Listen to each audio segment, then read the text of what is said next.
मौत हुई थी, कौन है युवक, कितनी उम्र है और क्या था पूरा घटनाक्रम?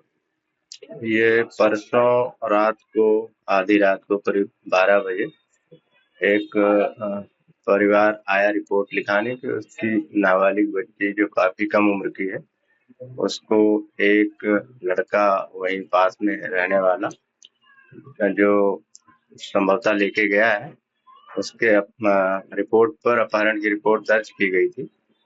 और बाद में इन लोगों ने मोहल्ले वालों ने उसको तलाश किया, तो एक आदमी उस बच्ची को कमरे में बंद करके रखा था और उसको इन लोगों ने वहां से पकड़ा।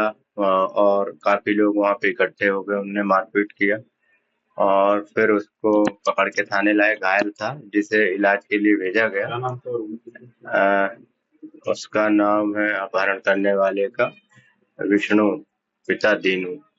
उम्र? उम्र